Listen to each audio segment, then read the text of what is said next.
just to know that you're on that road, connecting Chicago with Los Angeles and everything in between. How can you resist? It transcends the physical route. It is more of that era, that time in American history.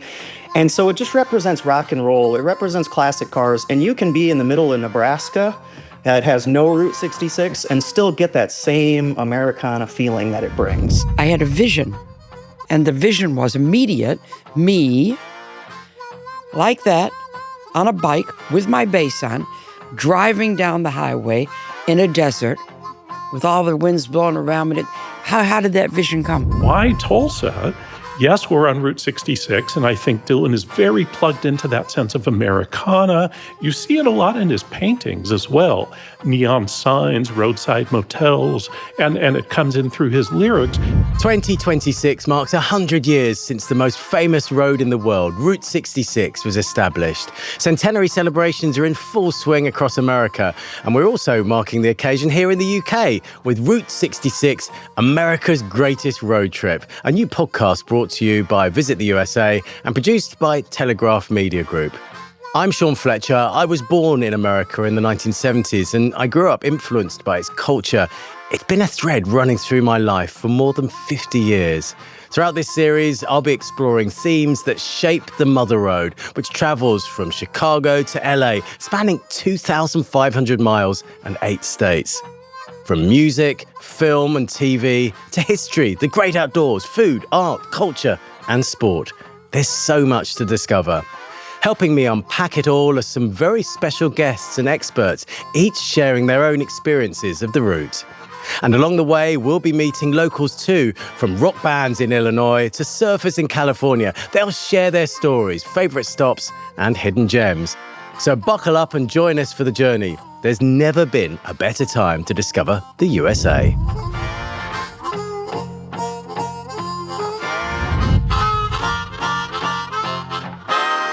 Our first episode is all about the music of the Mother Road. Travelling from east to west, our Route 66 journey will start, like many others, in Chicago, Illinois, the birthplace of the route and the birthplace of the blues.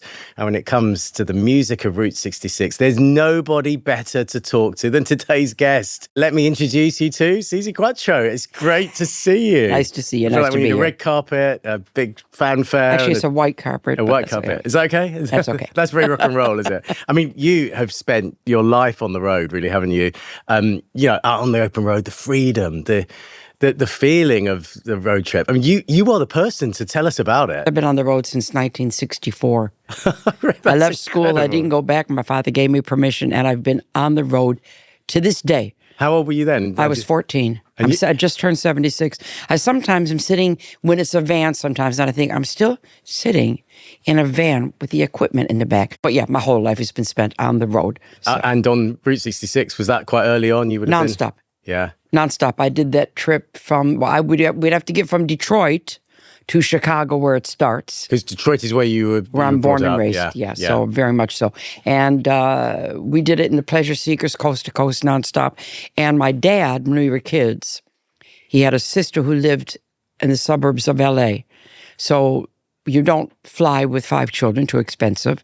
The train was quite expensive too, so we drove it. Yeah. And we always went along. You got to get to Chicago, then get on the Route 66, and then go all the way to L.A. Yeah. And you say it like that, it's a long old way, isn't it? But you had to stop at hotels along the way, Yeah. Now we're going to be asking everyone who comes on the show to bring a piece of 66, a memory, something that really symbolises Route 66. Have you got something for us? Well, I've been on the road my whole life, so this is the suit that has accompanied me for most of my life. Oh, my word. Different versions of it, but here we are. I wore this on Route 66. This is so a leather jumpsuit. And this is this album cover, right? So this is this is the suit. So what album Rock is that? Hard. Okay. This is the suit, and I have the guitar at home up in my Eagle room, so I've got this cover in my Eagle room. Is this amazing? I'm kind of blown away. You've kind of set the bar so high. When we're going to be asking people to bring in a piece of 60s, just hold it up a bit again. I want to see it. So that is a leather jumpsuit from back in the day. Back in the day. You've worn that a few times, haven't you? They only last about 2 years maximum. Really? Because you get soaking wet. It makes the threads go and they rip. And so I have a lot of them. But the old ones, this one I kept. I'm just thinking, you're on stage, you're jumping about, it's hot. Yeah, very. That's the last thing you want to wear, though, isn't it? Well, Leather. isn't it? I'm 5'1". I was 5'2". I picked leather to wear and the bass. So what's the matter with me? The bass is heavy. I picked the hardest instrument and the heaviest and the most hot outfit you can wear. So what's the matter with me? All I can say in my defense is I come from Detroit. Yeah, but you're still doing it, so I love it. It can't be. Love what I do. You're still on the road now, aren't you? Just finished a very successful 10-date British tour. I love what I do. Yeah, you do. You love it. Right, let's go back. So you were born and brought up in Detroit, but Chicago is where we start this episode. Okay. That's where Route 66 starts, and it's a bit of a mecca when it comes to music. We've got blues, jazz, we've got house music, we've got rap, we've got everything that comes out of Chicago, haven't we? It does. It kind of I am a very Detroit girl, so I always say Detroit's the main city. But if anybody's going to rival it, it's going to be Chicago. It's going to be Chicago. Yeah, they're both very important places. We played Chicago a lot in the very early days. I preferred the Old Town because that's where all the funky clubs were. Yeah. And I saw all those people. Yeah. So, so you're talking about some of those artists. So Nat King Cole in terms of jazz. My absolute hero, Yeah. Nat King Cole. Believe it or not, it's in my will for many years now because I have kids and all that. I make sure I'm all organized that my time is up. They're going to play When I Fall in Love. Oh, it's awful to be talking about funerals, but that's priceless. But that's my memory of Yeah. and he's from famous from there. What a singer, what a crooner. Oh, Yeah, and that's the beginning of Route 66. So we got Buddy Guy, Howlin' Wolf, Buddy Guy, Muddy Waters. fantastic. Yeah, Howlin' Wolf, fantastic. you're crossing the genres there. You listen to all sorts of music. These are your idols, but they're from other genres. I do listen to all types because I come from a musical family, and my father was a musician all his life, so I grew up listening to his stuff. Then I have an older sister by 9 years, so I got into the 50s. Then I got into the 60s, my teenage years. Then I'm having hits in the 70s. So I go from way back to the present day. And there are so many iconic venues in Chicago. I'm thinking of Buddy Guy's Legends, the Vic Theatre, Auditorium Theatre. It's such a sort of a hub of music, isn't it? And music performance. It is, but I can't remember the names. It was too long ago because I played there back in the 60s. Gosh. With my band, the Pleasure Seekers. That's when I first played there. You're old enough. It's crazy you've been performing for like 50 years. 62 years. You've talked about some of the music you were listening to. Who got you into music? Was it just you, or were your parents listening to music? The first person I fell in love with was Elvis Presley at the age of 5.5. We were watching the Ed Sullivan Show, and every family sat down as a family and watched it. My elder sister by 9 years, he used to bring on something for the youngsters at the end of the show. So on comes Elvis. Don't be cruel. My elder sister starts screaming, and I'm only 5.5, and why are you screaming? And this is how it happened. I was looking at her, looked at the TV, fell into the TV, and said, I'm going to do that. Unbelievable that I said that at that age. Yeah. And I stayed that way all the way through my life. But I loved him then. I loved Otis Redding. Bob Dylan, big time for lyrics. Motown, huge Motown fan. I grew up listening to all their stuff, and I danced on a TV show in Detroit.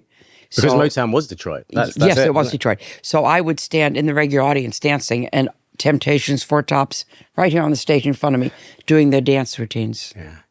How cool is that? Yeah. Yeah. You must have so many great memories of that period.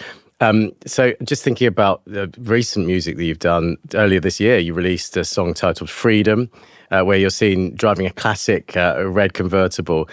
What is it about being on the open road, driving, getting out there, whether it's you touring or whether it's just going on a day trip somewhere? What is it that people love about that? It's so funny because you mentioned the album there. We were near the end of the album and I was listening to the mixes. And it was going to be called Choose Yourself. And every time Freedom came on, I went, oh. And then I had the vision, and the vision was immediate, me, like that, on a bike with my bass on, driving down the highway in a desert with all the winds blowing around me. How did that vision come? That's something about that feeling, that freedom. Yeah. Freedom. You're in there. It's the air. The road is your own. That's what it's like. And I wanted to be alone on that road.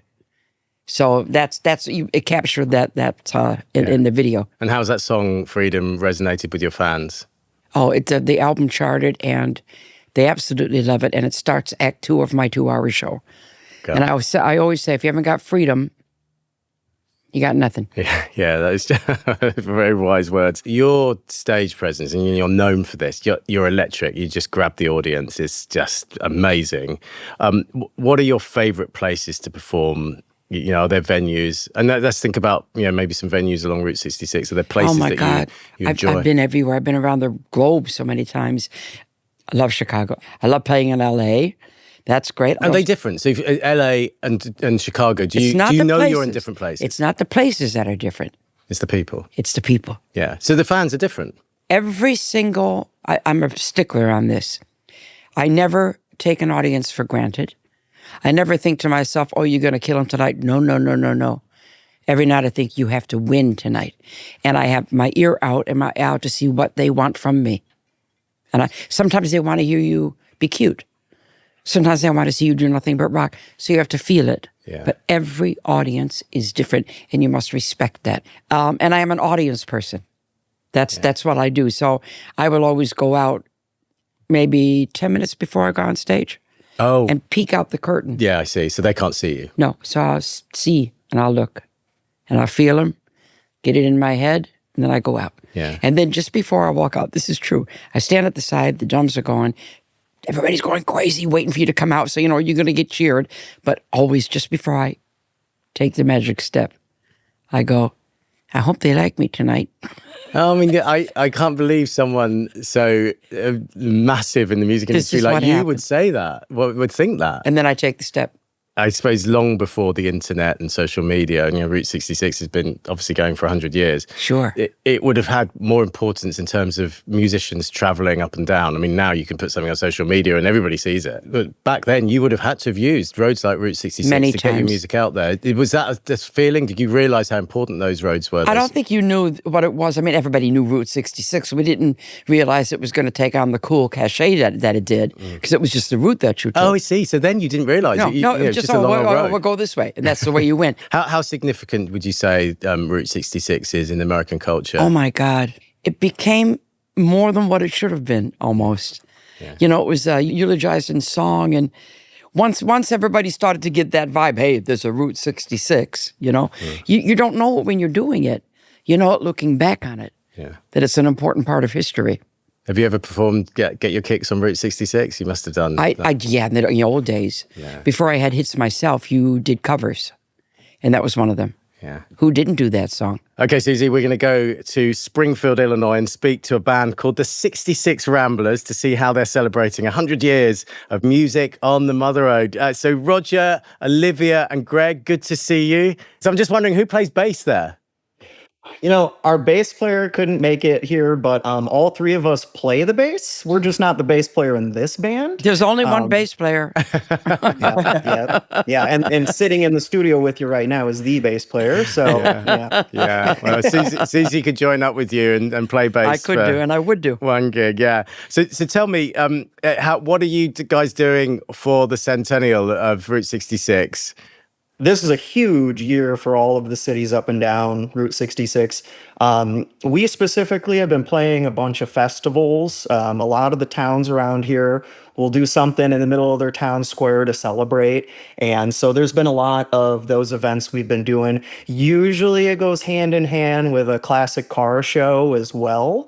And so you get a big crowd out there just enjoying walking around. And it's kind of like an open air festival more than it is a show. I mean, it's been really cool, and it's kind of a big celebration. We still have our down and dirty shows, which are great in those Route 66 towns. We're not playing the big towns like Chicago or St. Louis a whole lot, but we're hitting smaller cities like Springfield, Pontiac, Dwight, and these little towns with a lot of history. And the people just come out and they love it because we have everybody from 9 to 90 is there. The kids, the grandparents, and the great-grandparents love it. I'm one of the youngest in the band, but I do love older music.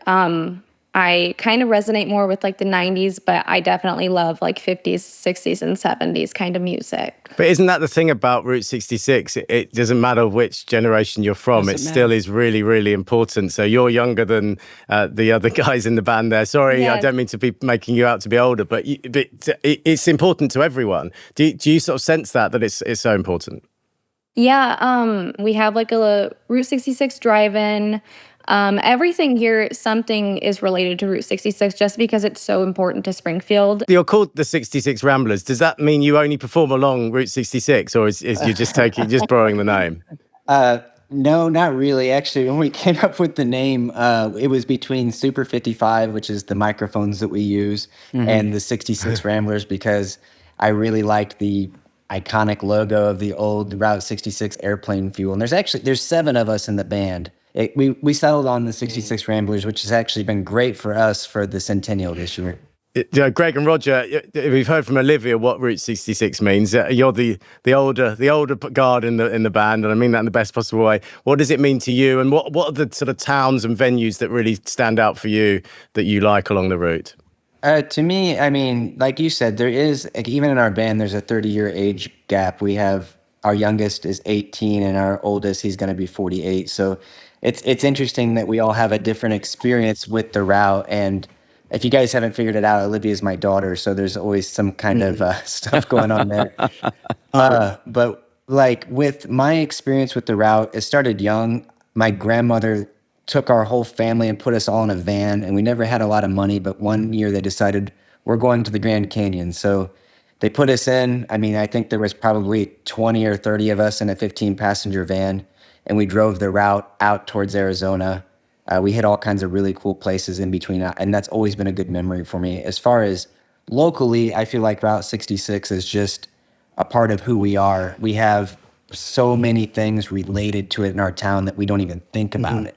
So I just want to add that the Route 66 is so iconic that you don't have to actually be on Route 66. It is something that small towns really take a lot of pride in. And so being in central Illinois, if you go an hour east or an hour west, you're not on the route anymore. And those small towns still all carry that feel. And you can pull into a town like Macomb, Illinois, and they'll still have Route 66 stuff everywhere, because I think it transcends the physical route. It is more of that era, that time in American history. And so it just represents rock and roll. It represents classic cars. And you can be in the middle of Nebraska that has no Route 66 and still get that same Americana feeling that it brings. Yeah, so Suzi's in the studio just saying for sure, nodding. Absolutely. Totally agreeing with it, yeah. It's more. Yeah. It's a feeling. you could a be in feeling. Upper Michigan and still feel that Route 66 feeling. Absolutely. Yeah. I felt it my whole life. Yeah. If you're an American, you know what it feels like. Oh, yeah. The road is the road is the road is the road. End of.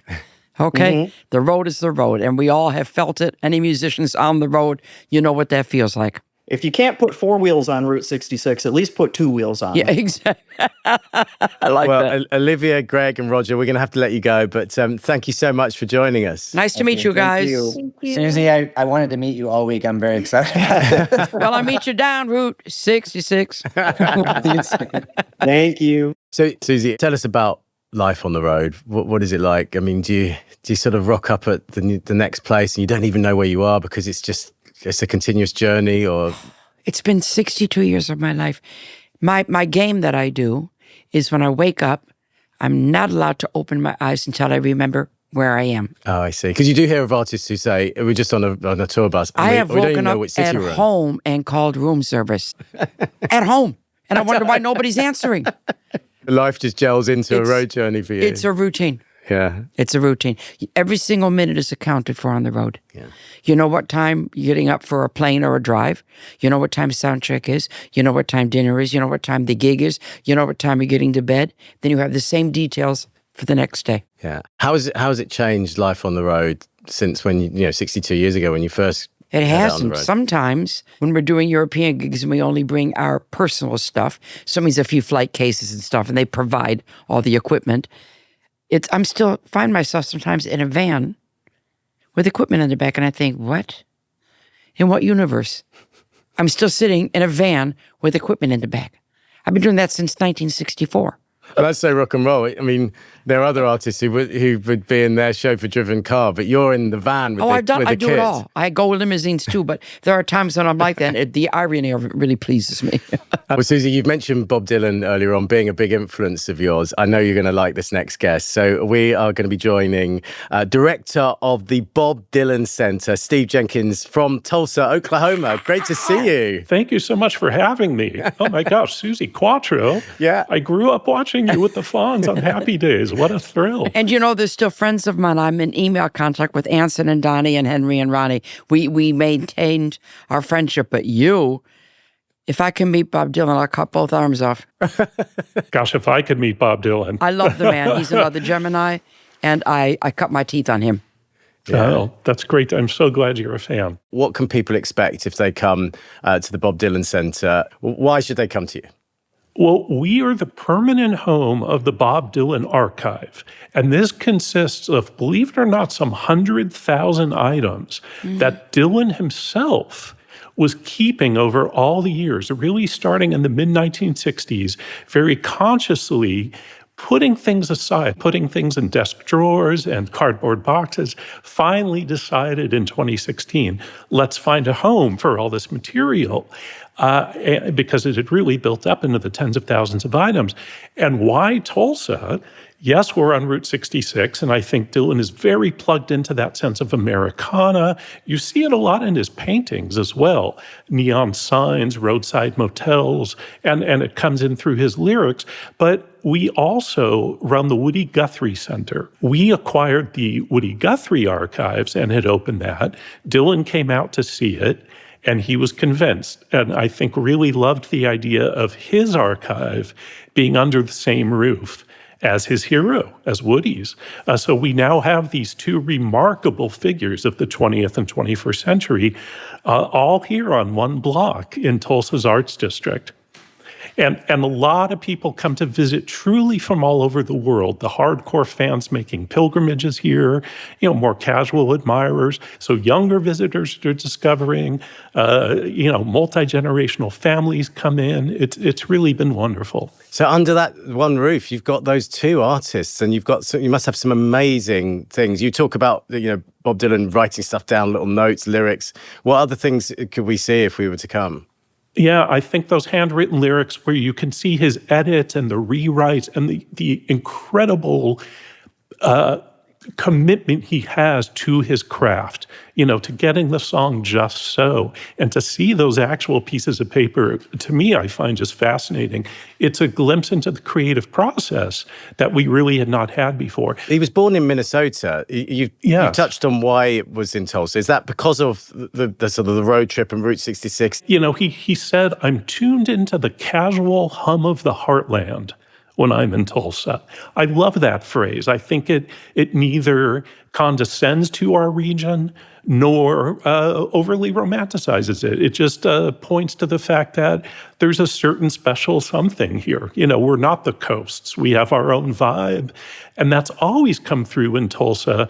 And I think that Dylan was really drawn to it. He feels comfortable here, and he knows the glories of our musical lineage, going all the way back, say, to Bob Wills and the Texas Playboys, who invented what we know of as Western swing music. They would play these raucous dance concerts at Kane's Ballroom, which is our 100-year-old honky-tonk just around the corner. Then you get into the 1970s with folks like Leon Russell, J.J. Cale, folks who were associated with what we call the Tulsa sound. And Dylan worked with those guys. And, I think for all these reasons, he was really drawn to green country, as we call it here. So music is clearly, as you described there, woven into Tulsa's history and its identity. For someone planning a trip to Tulsa, and they want to just experience the music, they want to see some new artists, some local talent, where would you suggest they go? so much good local talent here. It's a really active and exciting local music scene. We've got Kane's Ballroom, which I mentioned. There's a club called the Vanguard. There's a wonderful dive bar. I think they describe themselves that way, called Mercury Lounge, where on any night of the week you can catch really great local talent. There's the Church Studio, which is Leon Russell's former stomping ground that's been beautifully restored and is once again an active recording studio. The great bluesman Taj Mahal recorded a Grammy-winning record there a couple of years ago, so that's very much worth a visit. The Philbrook Art and Gardens, our world-class art museum here in the middle of town. You have our downtown Art Deco district with beautifully restored buildings from the 1920s, which gives you a whole other side of American culture and architecture. And then there's Route 66 itself, which is so fun to cruise up and down. The neon signs have really been refurbished beautifully, and they're just shining brightly. You've got the roadside motels, which have never looked better. There's now a whole stretch called Valley of the Giants with these larger-than-life figures of, cowboys and cowwomen and all these sort of archetypal figures of Oklahoma and the route. So such a great destination for folks from the UK and beyond. Come and discover the real Americana here in Tulsa. Steve, He just did the advertisement. I think it's amazing. I mean, it would take someone who's really stubborn not to come and see you, because there's so much there to see in Tulsa and at your centre there. It's people are very pleasantly surprised. Perhaps Tulsa hasn't been on the radar as much. Steve, you're totally spreading the word about Tulsa. It is great to talk to you. Thank you so much. Nice to meet you. Oh, it's wonderful to meet you both. Thanks so much, and I look forward to welcoming visitors far and wide. And I want my invitation to meet Bob, okay? Susie, I'll do my best. You tell him I'm his biggest fan. I will. He doesn't take my phone calls, but we'll see. If I name drop you, I think we might break through. Steve, thank you. Thank you. I mean, that's someone who basically evangelizes about Tulsa. Sure. That's so good, isn't it? Yeah, brilliant. Are there any, if we're thinking about Route 66, are there any particular motels or stops that sort of, I don't know, you just spring out to you from your tours? There's a good gas station. It's a crazy one. There's a good gas station on that route, just outside of Albuquerque. And the only reason I know it is because they sell toasted almond, which is my favorite ice cream. Yeah. And you can't get it anywhere else. And another track of yours, Hollywood, released this is 1979, contains themes of ambition, escape, making it in the entertainment industry. And you grew up in Detroit, as we know. Did that idea of heading west, does that symbolize something really important to you? Route 66, yeah. I mean, that was the route that I spent a lot of time in Hollywood doing Happy Days. But was it always west? Why weren't you looking east towards New York? Or, you always wanted to go away. Yeah. I think everybody on the road is always looking in the distance. Yeah. You're not, you don't, I'm in Detroit, my God, what do I have to go anywhere for? But you always want to go away. I heard the Hollywood sign calling me. Yeah. So if someone is thinking about, should I be going to Route 66 or should I go on holiday somewhere else? What would you say to them? What's the sort Route of thing 66, the magnet? Just to feel the vibe, just to know that you're on that road, connecting Chicago with Los Angeles and everything in between. How can you resist? Yeah. Suzi, it's such a pleasure talking to you. I mean, we could talk forever, really. There's just so many things to talk about, but we're out of time. And I just want to get your bucket list tips. So, what is your Mother Road must-see? I think tumbleweeds. Yeah. I would never forget that as long as I live. To actually, you hear about it, you see it in the Western movies, but I saw it. Going through the desert, the tumbleweeds, going by my window. Fantastic. I kind of feel like, Route 66 is really interesting. You see it in the movies, but actually when you go there, it must be just so incredible. I couldn't believe it. We were driving and I just went, there's a tumbleweed. Because, when the sand comes up and all, it's fantastic. Yeah, we can all picture it from the films. Highway hidden gem? Was it Tulsa? I went into a gas station there. We stopped for gas. And it was Tulsa because there was something wrong with the car. And luckily they had a mechanic there. And I went into the girls' toilet and there was a sign in the toilet, and it affected me my whole life. And the sign said, please do not let me get to the end of my life and find out I haven't lived. I just got chills saying that. Yeah. I saw that. I was about 16. And you've lived your life. In Tulsa. Yeah. In a gas station. So somebody put that up there. I would have loved to have met who put that up there, had a conversation with them. Yeah, yeah. And look at you now. You've certainly lived. And what about your ultimate road trip snack? I think I know what you're going to say. That's my toasted almond ice cream, and I will die for it. And we're going to pick one song for our America's Greatest Road Trip playlist. What is it going to be? I mean, gosh, think of all the songs that you could pick. Okay. I would play from the Mad Dogs and Englishmen album, Joe Cocker, Crimea River. Oh, what a song. You go nuts. And it is one of those driving songs. Yeah. You can drive forever. Yeah. Suzi, thank you so much for coming. Thank you so much. It's such a pleasure to Been my talk to you. pleasure. If you can't wait to start planning your trip along Route 66, head to americathebeautiful.com, where you'll find all sorts of information, advice and recommendations, as well as a special AI-powered trip planning tool. In the next episode of Route 66, America's Greatest Road Trip, we'll start in St. Louis, Missouri, and we'll be looking at the influence this iconic road's had on film and TV with movie guru James King.